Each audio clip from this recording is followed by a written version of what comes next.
Hello friend, मैं स्मृति ऐश्वर्या आप सभी का स्वागत करती हूँ आपके अपने यूट्यूब चैनल स्टडी विद स्मृति में। आइए शुरू करते हैं आज की क्लास। आज की क्लास में मैं आप लोगों को जेपीएससी की मुख्य परीक्षा के लिए झारखंड की अर्थव्यवस्था विषय से एक प्रश्न का उत्तर कराने वाली हूँ। ये बहुत ज़्यादा हेल्पफुल हो जाएगा उन सारे स्टूडेंट के लिए जो जेपीएससी की तैयारियों में लगे हैं। और इस प्रश्न को मैंने जो आज की क्लास में शामिल किया है, जो प्रश्न, इस प्रश्न को मैंने जेपीएससी के मुख्य परीक्षा के प्रश्न पत्र 5 के सिलेबस से लिया है, जिसमें आप लोगों को झारखंड की अर्थव्यवस्था विषय में झारखंड में लोक वित्त की प्रवृत्ति से प्रश्न पूछे जाएंगे। और हम लोग इसी से एक प्रश्न लेते हैं, झारखंड में लोक वित्त की प्रवृत्ति का वर्णन करें। लोक वित्त या सार्वजनिक वित्त दोनों यही एक ही चीज़ है। तो इसके आंसर राइट करने में मैंने इसके 3 भाग किए हैं। पहला भाग भूमिका, दूसरा भाग मुख्य भाग और तीसरा भाग जो है वो है निष्कर्ष का। भूमिका में मैंने ये बताया है कि क्या होता है सार्वजनिक वित्त या लोक वित्त, क्या होता है और उसके क्या महत्व हैं, किस तरीके से इसका प्रयोग किया जाता है। फिर मुख्य भाग में हम लोग झारखंड की लोक वित्त की प्रवृत्ति के बारे में मैंने वर्णन किया है, सिर्फ यही जानना है। और इसकी प्रवृत्ति को बताने के लिए मैंने झारखंड की आर्थिक सर्वेक्षण रिपोर्ट 2019-20 के आधार पे कुछ आंकड़े दिए हैं और वहीं बजट में कुछ ऐसे प्रावधान किए गए हैं जो राजस्व से संबंधित है, आय व्यय से संबंधित है, तो मैंने उसका वर्णन किया है। और अंतिम भाग जो है वो है निष्कर्ष का। सबसे पहले तो हम लोग भूमिका के बारे में जाने, जिसमें मैंने सार्वजनिक वित्त के बारे में बताया है। सार्वजनिक वित्त से अभिप्राय किसी देश का राज्य सरकार के वित्तीय साधनों अर्थात आय और व्यय से है। तो सार्वजनिक वित्त का क्या अभिप्राय होता है, तो किसी भी देश का या राज्य का या क्षेत्रीय कोई शासन है तो उसका जो वित्तीय साधन यानी कि जो आय व्यय है तो उससे अभिप्राय होता है। अन्य शब्दों में सरकार की आय और व्यय से संबंधित समस्याओं के अध्ययन को सार्वजनिक वित्त कहते हैं या लोक वित्त कहते हैं।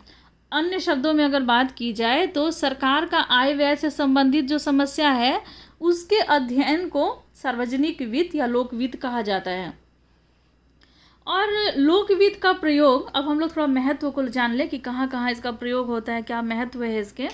तो लोक वित्त का प्रयोग राजस्व क्रियाओं के रूप में, व्यापार चक्र में उतार चढ़ाव को रोकने के लिए, बेरोजगारी को रोकने के लिए तथा छिपी हुई बेरोजगारी को कम करने के लिए, आय और धन का समान वितरण सुनिश्चित करने के लिए, आर्थिक स्थिरता बनाए रखने के लिए, आर्थिक वृद्धि के लिए और क्षेत्रीय समस्याओं को घटाने में इस लोक वित्त या सार्वजनिक वित्त या फिर पब्लिक फाइनेंस की आवश्यकता पड़ती है। इसका प्रयोग वहाँ किया जाता है। अब हम लोग थोड़ा मुख्य भाग पे चलते हैं और झारखंड के लोक वित्त की प्रवृत्ति को जानते हैं। तो झारखंड में विगत वर्षों में राजस्व के लिए राज्य के केंद्र पर निर्भरता बहुत ज़्यादा बढ़ गई है। राज्य में राजस्व के लिए केंद्र पर निर्भरता बढ़ी हुई है।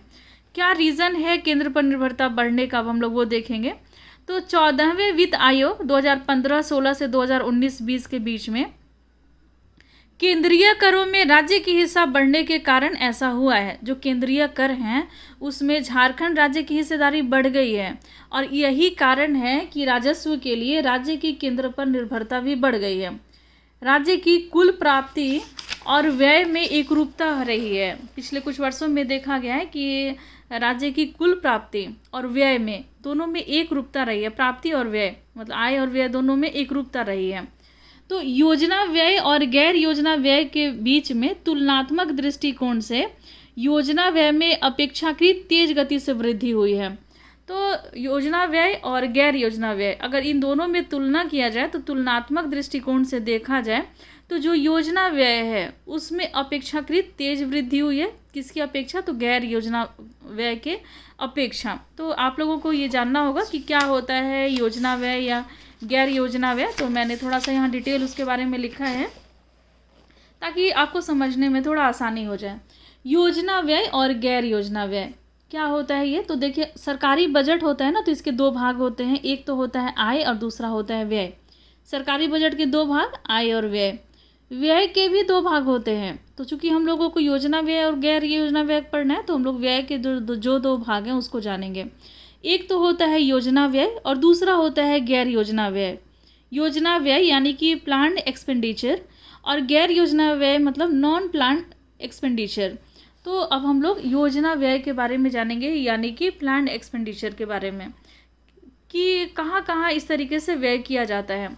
तो इसका एस्टीमेट विभिन्न मंत्रालय और योजना आयोग यानी कि नीति आयोग के द्वारा मिलकर बनाया जाता है। इसमें मोटे तौर पर वह सारे व्यय आते हैं जो विभिन्न विभागों के द्वारा चलाई जा रही योजनाओं पर किया जाता है। देखिए, अलग अलग विभागों के द्वारा अलग अलग योजनाएं चलाई जाती हैं। इन योजनाओं पर जो व्यय आता है उस व्यय को योजना व्यय में शामिल किया जाता है। अब हम लोग जानेंगे गैर योजनागत व्यय क्या होता है ये। तो ये जो गैर योजनागत व्यय है ना, तो इसके भी दो भाग होते हैं। अलग अलग भाग करके हम लोग जानेंगे इसके अंतर्गत कौन कौन से मतलब कौन कौन से टॉपिक हैं। तो देखिए, गैर योजनागत राजस्व व्यय ये पहला भाग है, और दूसरा भाग है गैर योजनागत पूंजीगत व्यय। तो सबसे पहले हम लोग जानेंगे गैर योजनागत राजस्व व्यय। तो इसमें वो व्यय आते हैं जैसे कि ब्याज की अदायगी, इसमें सब्सिडी, सरकारी कर्मचारियों का वेतन, और माफ़ कीजिएगा, सरकारी कर्मचारियों के वेतन की अदायगी, राज्य सरकारों को अनुदान, विदेशी सरकारों को दिया जाने वाला अनुदान, ये सभी किसमें शामिल होते हैं। तो गैर योजनागत राजस्व व्यय में ये सारे शामिल होते हैं। वहीं गैर योजनागत पूंजीगत व्यय में कौन कौन से भाग शामिल हैं। तो देखिए, इसमें रक्षा, पब्लिक इंटरप्राइजेज को दिया जाने वाला कर्ज, राज्यों, केंद्र शासित प्रदेशों और विदेशी सरकारों को दिया जाने वाला कर्ज जिससे कि ब्याज की प्राप्ति होती है। तो ये सारी चीज़ जो है वो गैर योजनागत पूंजीगत व्यय में आ जाते हैं। तो उम्मीद है कि आपको समझ में आ गया होगा योजनागत व्यय और गैर योजनागत व्यय। अब चलिए हम लोग क्वेश्चन के आंसर पे चलते हैं। देखिए, यहाँ क्या दिया हुआ है कि योजनागत व्यय और गैर योजनागत व्यय के बीच में तुलनात्मक दृष्टिकोण से योजनागत व्यय में अपेक्षाकृत तेज वृद्धि हुई है।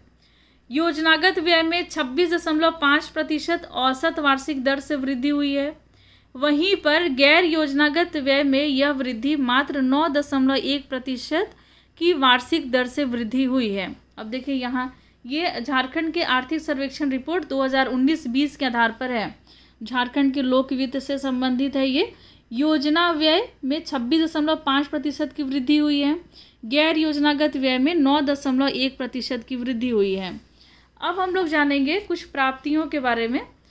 तो औसतन लगभग राज्य की कुल प्राप्तियों का 1/3 हिस्सा जो है वो गैर राजस्व स्रोत से प्राप्त होता है, और वहीं 2/3 हिस्सा जो है वो राजस्व स्रोत से प्राप्त होता है। तो 2013-14 से 2018-19 के बीच में राज्य की कुल गैर राजस्व प्राप्तियां जो थीं वो 30% से 37% तक रहीं, इसके बीच में रही थी।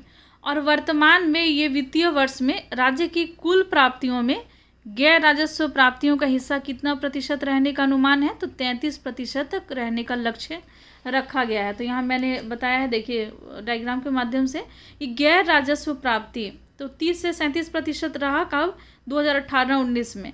लेकिन वर्तमान वित्तीय वर्ष में ये कितना रहने का अनुमान है।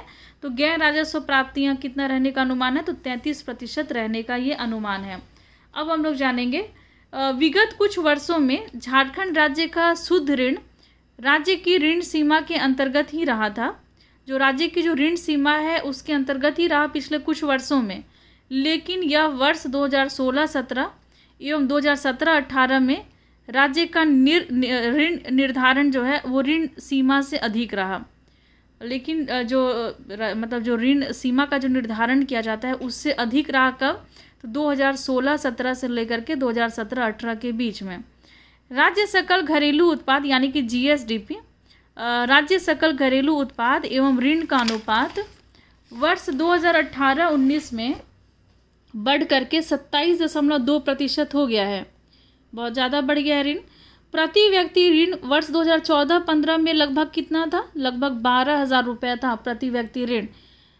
वहीं पर 2019-20 में लगभग 24,000 रुपये हो गए हैं।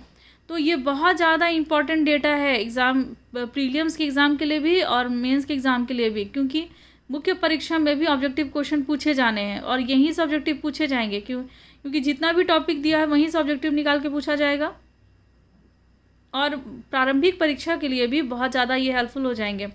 प्रश्न बन सकता है यहाँ पे कि वर्ष 2019-20 में कितना प्रति व्यक्ति ऋण है। तो 24,000 रुपये ये प्रति व्यक्ति ऋण हो गया है।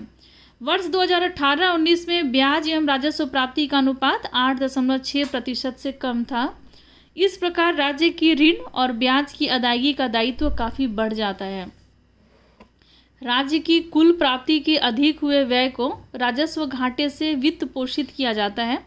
जो राज्य की कुल प्राप्ति है, अगर उससे अधिक अगर व्यय हो जाता है तो इसको किससे वित्त पोषित किया जाता है? तो राजस्व घाटे से ही वित्त पोषित किया जाता है। तो वर्ष 2018-19 में राजस्व घाटा राज्य सकल घरेलू उत्पाद का 2.16% रहा है। ये भी इम्पॉर्टेंट फैक्ट है। तो राजस्व घाटा सकल घरेलू उत्पाद का कितना रहा? तो 2.16% रहा। वहीं 2019-20 में यह घाटा राज्य सकल घरेलू उत्पाद का 2.09% रहने का अनुमान लगाया गया है।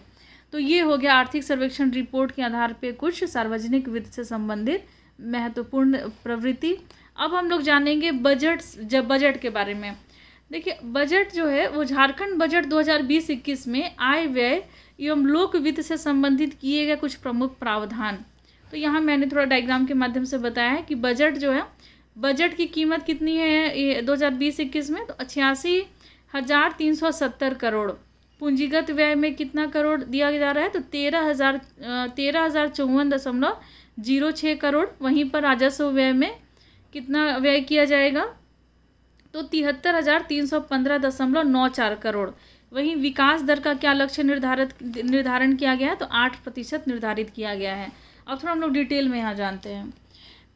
वित्त वर्ष 2020-21 के लिए राज्य का 86,370 करोड़ का बजट पेश किया गया है।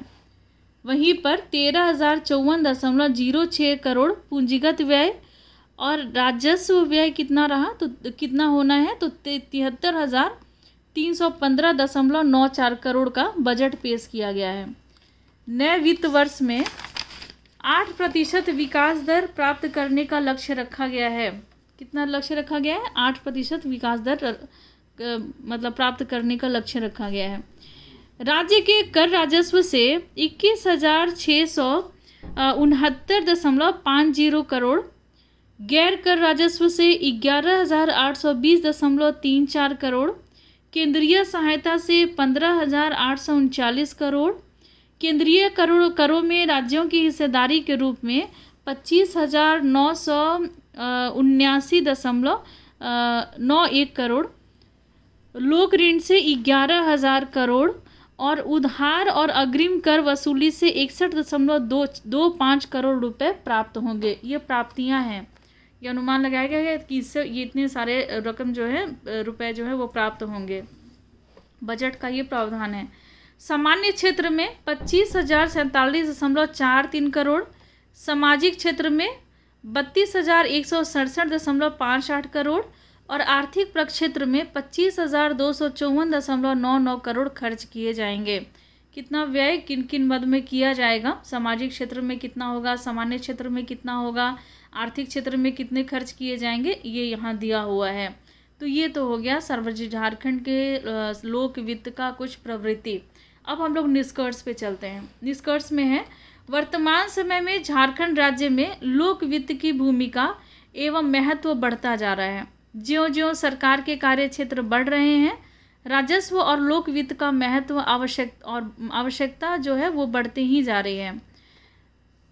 लोक वित्त की सहायता से राज्य सरकार अपने राष्ट्रीय संसाधनों का आंकलन करते हैं, पूंजी का निर्माण करते हैं, रोजगार में वृद्धि करते हैं, आय में वृद्धि करते हैं, आर्थिक गतिविधियां को तीव्र करते हैं, जो आर्थिक विषमता को कम करने में ये सहायक होती हैं, जिससे कि लोक कल्याणकारी राज्य का सपना साकार होता है। ये है निष्कर्ष। तो आपने जाना झारखंड के लोक वित्त की प्रवृत्ति। आज के क्लास में बस इतना ही। कल के क्लास में हम लोग इस टॉपिक को देखेंगे। देखिए, औद्योगिक नीति और औद्योगिक विकास, इसको हम लोग देखेंगे। औद्योगिक नीति और औद्योगिक विकास, ठीक है ना। और ये सिलेबस जो है ना बहुत पुराना सिलेबस है, और चूंकि इसमें जो जितना भी डेटा है ना बहुत सही दिया रहता है, तो इसीलिए मैं हमेशा इस सिलेबस को फॉलो करती हूँ। बहुत सही डेटा देता है। और जितनी भी अभी दुविधाएं चल रही हैं ना कि जैसे कि मैं आपको बता दूँ, लोगों में कितनी समस्या है इस बात को लेकर के कि मुख्य परीक्षा में कौन से नंबर जोड़े जाएंगे, कौन से नंबर नहीं जोड़े जाएंगे, किसमें शून्य अंक लाना है, वो सारा चीज़ इसमें क्लियर किया गया था इस सिलेबस में। तो इसीलिए मुझे, और बाकी दूसरे सिलेबस में इतने अच्छे से मेंशन नहीं किया गया है। तो इसमें जो मुख्य परीक्षा का स्वरूप दिया है ना, उसमें सब कुछ यहाँ दिया। देखिए 1050 अंक का यहाँ दिया हुआ है। 1050 अंक के प्रश्न जो हैं पूछे जाएंगे मुख्य परीक्षा में। इसमें देखिए ये 100 अंक जो है हिंदी और इंग्लिश का, इसको जोड़ करके यहाँ दिया गया है, ठीक है ना। 1050 इंटरव्यू के 100 अंक और टोटल कितना होगा 1150। अब देखिए ये समस्या भी चल रही थी कि न्यूनतम अर्हता अंक कितना है। तो इसमें जो पहला जो प्रश्न पत्र है उसमें तो 30% दिया गया है, इससे कम आएगा तो यानी कि फेल। लेकिन अन्य विषयों में देखिए 0 0 0 0 दिया हुआ है, यानी कि अगर 0 भी आप अंक लाते हैं तो भी आप फेल नहीं होंगे। 0 अंक लाते हैं तो भी फेल नहीं होंगे, 0 अंक लाते हैं कोई भी फेल नहीं होंगे, 0 लाते हैं नहीं फेल होंगे, 0 लाते हैं नहीं फेल होंगे। तो ये है सिलेबस।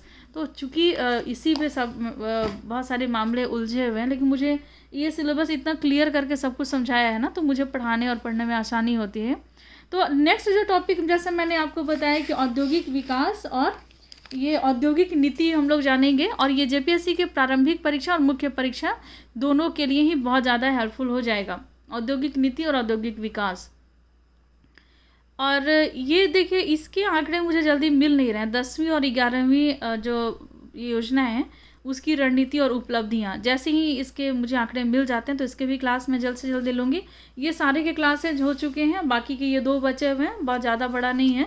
मुझे लगता है कि 1 सप्ताह के अंदर झारखंड की अर्थव्यवस्था विषय जो है वो समाप्त हो जाएगा। जैसे ही यह समाप्त होगा वैसे ही हम लोग झारखंड के जो एग्रीकल्चर का भाग में पेपर 6 जो है वो पढ़ाऊँगी, और वो भी मुझे नहीं लगता है बहुत बड़ा सिलेबस है, छोटा सिलेबस है उसका। वो ख़त्म करने के बाद फिर हम लोग हिस्ट्री ज्योग्राफी पे चलेंगे। तो आज की क्लास में बस इतना ही, मिलते हैं हम लोग नेक्स्ट क्लास में, लेते हैं आपसे विदा। धन्यवाद।